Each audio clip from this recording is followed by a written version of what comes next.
क्या तुमने कभी सोचा है अगर वेजिटा अपनी पूरी जिंदगी दोबारा जीता, लेकिन इस बार उसके पास अपनी पिछली जिंदगी की हर याद और पुरानी ताकत पहले से ही मौजूद होती तो क्या होता? क्या इस टाइमलाइन में वो आखिरकार गोकू को हमेशा के लिए पीछे छोड़ देता? और सबसे बड़ा सवाल, उसकी वजह से पूरी ड्रैगन बॉल की कहानी कितनी बदल जाती? लेकिन इससे भी बड़ा सवाल ये है कि आखिर ऐसा होता कैसे? तो ये सब तो तुम लोगों को आगे ही पता चलेगा। तो चलो इस वीडियो को स्टार्ट करते हैं। और अभी तक अगर लाइक नहीं किया है तो जल्दी से लाइक कर दो और चैनल पर नए हो तो सब्सक्राइब भी कर देना। तो चलो शुरू करते हैं इस वीडियो को। तो कहानी शुरू होती है ड्रैगन बॉल सुपर के गैलेक्टिक पेट्रोल आर्क में। यहाँ पर गोकू और वेजिटा का सामना होता है एक दुश्मन से जिसका नाम होता है मोरो। और मोरो कोई आम विलन नहीं था, वो करोड़ों साल से पुराना एक खतरनाक जादूगर था जिसकी सबसे बड़ी ताकत थी सारे प्लैनेट्स की लाइफ एनर्जी खींचना या फिर उनके अंदर से एनर्जी निकाल देना, जिसकी मदद से वो बहुत ज्यादा शक्तिशाली बनता था। और मोरो की प्लानिंग बहुत ही ज्यादा सिंपल थी। सबसे पहले उसने गैलेक्टिक पेट्रोल पिजन से भागकर सारे नेमेकियन ड्रैगन बॉल की मदद से अपनी खोई हुई मैजिकल पावर को वापस हासिल करा। उसके बाद उसने पूरी गैलेक्सी का सबसे खतरनाक कड़ियों को आजाद कर दिया और उन्हें अपनी पर्सनल आर्मी में रख लिया। अब उसका अगला टारगेट था प्लेनेट अर्थ, क्योंकि अर्थ पर लाइफ एनर्जी की कोई कमी नहीं थी और इसी प्लेनेट पर यूनिवर्स के दो सबसे पावरफुल वॉरियर गोकू और वेजिटा भी रहते थे।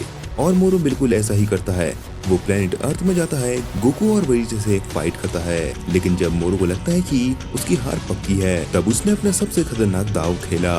उसने अपने ही साथी 7-3 को ऑब्जॉर्व कर लिया, उसकी सारी एबिलिटीज अपने अंदर संभाली और इतना ही नहीं, उसने एंजल ट्रेंड मिरस की डिवाइन पावर भी चुरा ली। ऑफिशियल मांगा में आखिर में गोकू और वेजिटा मोरो को हरा देते हैं।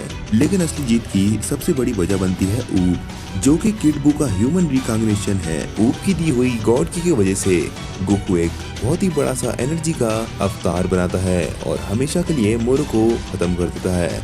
लेकिन हमारी इस नई टाइमलाइन में ऐसा बिल्कुल नहीं होने वाला। यहाँ की कहानी पूरी तरह बदल जाती है, क्योंकि इस बार मोरो जिससे हारने वाला है वो गोकू नहीं, बल्कि एक ऐसा वेजिटा होगा जो अपनी पिछली जिंदगी की हर याद और हर लड़ाई की ताकत के साथ दोबारा जन्म ले चुका है। और यकीन मानो, इस एक बदलाव से पूरा ड्रैगन बॉल की कहानी हमेशा के लिए बदल जाएगी। अब वापस चलते हैं अपनी कहानी की तरफ। इस नई टाइमलाइन में मोरो सीधा अर्थ पर पहुंचता है, लेकिन इस बार कहानी बिल्कुल अलग होने वाली है, क्योंकि इस बार मोरो हारता नहीं बल्कि जीत जाता है। सबसे पहले तो वो वेजिटा को अपना टारगेट बनाता है, लेकिन सिर्फ उसे हराता नहीं बल्कि उसकी पूरी लाइफ एनर्जी को अब्सॉर्ब कर लेता है और सबके सामने उसकी एनर्जी का यूज भी करता है और वो बहुत ज्यादा पावरफुल बन जाता है। उसके बाद उसकी नजर गोकू पे पड़ती है। उन दोनों के बीच बहुत ही खतरनाक फाइट होती है, जो कि ड्रैगन बॉल हिस्ट्री की सबसे खतरनाक फाइट में काउंट होनी चाहिए। लेकिन आखिर में रिजल्ट वही निकलता है। और अगर तुम लोग सोच रहे हो कि गोकू जीतेगा तो तुम गलत हो, क्योंकि इस बार गोकू हार जाता है और रिजल्ट वही निकलता है जो कि मोरो चाहता था। इस बार मोरो की जीत हो जाती है। उसके बाद एक एक करके सारे जी फाइटर्स को भी मोरो अपने अंदर संभाल लेता है और अब अर्थ के अंदर उसे रोकने वाला कोई नहीं बचता। और यही वो पल था जिसका मोरो करोड़ों सालों से इंतजार कर रहा था। धीरे धीरे पूरी दुनिया उसकी आंखों के सामने मरने लगती है और आखिर में एक इंसान बचता है, जो कि होती है बुल्मा। वो अपने चारों तरफ देखती है तो उसे सिर्फ तबाही दिखती है, जिसको देखने के बाद वो सोचती है कि वो ड्रैगन बॉल इकट्ठा करेगी। जिसके बाद वो ऐसा ही करती है और वो ड्रैगन बॉल को इकट्ठा करती है और वो फिर शेंडॉन को बुला लेती है और शेंडॉन उससे विश के लिए पूछता है। उसकी पहली विश होती है कि वेजिटा को वापस जिंदा कर दो, लेकिन तभी शेंडॉन ने एक ऐसा जवाब देता है जिसे सुनने के बाद बुल्मा हैरान हो जाती है। शेंडॉन कहता है, मैं इस विश को पूरा नहीं कर सकता। फिर बुल्मा पूछती है कि लेकिन ऐसा क्यों? इस चीज पे शेंडॉन जवाब देता है कि क्योंकि मोरो सिर्फ लोगों को मारता नहीं था, वो उनकी पूरी लाइफ एनर्जी को अपने अंदर अब्सॉर्ब कर लेता था। जब उसने वेजिटा को अब्सॉर्ब किया तो उसकी सोल कभी आफ्टर लाइफ पहुंची ही नहीं। ना ही वो हेवन गई, ना ही वो हेल गई और ना ही किंग यामा के सामने जजमेंट के लिए खड़ी हुई। इस यूनिवर्स के लिए ऐसा लग रहा था कि अब वेजिटा नाम का इंसान कोई एग्जिस्ट ही नहीं करता था। या तो वेजिटा की सोल पूरी तरह डिस्ट्रॉय हो चुकी थी या फिर मोरो के अंदर हमेशा के लिए समा चुकी थी। और यही सबसे बड़ी प्रॉब्लम थी, क्योंकि किसी को भी रिवाइव करने के लिए ड्रैगन बॉल के पास उसकी सोल होनी चाहिए और शेंडॉन जीरो से एक नई सोल क्रिएट नहीं कर सकता। और ना ही कोई बॉडी बची थी और ना ही कोई सोल, ना ही कोई लाइफ एनर्जी जिसको जोड़ के वेजिटा को वापस लाया जा सके। इतना ही नहीं, अर्थ के ड्रैगन बॉल की एक और लिमिटेशन भी थी। शेंडॉन किसी ऐसे इंसान को दोबारा रिवाइव नहीं कर सकता जो कि एक बार पहले भी रिवाइव हो चुका है और बूसागा के बाद वेजिटा उस पहले मौके का यूज कर चुका था। अब तुम सोच रहे होगे तो फिर पोरोंगा का यूज क्यों नहीं किया? क्योंकि पोरोंगा के पास ये लिमिटेशन नहीं है। हाँ, तुम लोग बिल्कुल सही हो, लेकिन पोरोंगा को भी काम करने के लिए कम से कम सोल बॉडी या फिर उस इंसान की कोई निशानी चाहिए होती है और मोरो वेजिटा का कोई निशान छोड़ के नहीं गया। तब भी बुल्मा हार नहीं मानती, बल्कि एक ऐसा रास्ता ढूंढती है जो ड्रैगन बॉल सीरीज का सबसे इंटेलिजेंट डिसीजन बन जाता है। अगर शेनलॉन उस वेजिटा को वापस नहीं ला सकता जो अब एग्जिस्ट ही नहीं करता, तो क्यों ना उस वेजिटा तक पहुंच जाए जो कभी एग्जिस्ट करता था। इसलिए बुल्मा अपनी विश को पूरी तरह बदल देती है और वेजिटा को दोबारा जिंदा करने की जगह शेनलॉन से कहती है कि वेजिटा की सारी मेमोरीज, उसका एक्सपीरियंस, उसकी सोच, उसकी पूरी पर्सनैलिटी उसके बचपन की बॉडी में वापस भेज दो।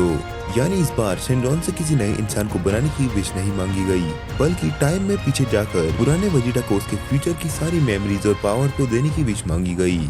और यहीं से पूरी हिस्ट्री हमेशा के लिए बदल जाती है, क्योंकि बुल्मा शेनलॉन से एक ऐसी चीज को उसके शुरुआती वक्त में वापस भेजने की विश मांग रही थी जो पहले से ही एग्जिस्ट करती थी।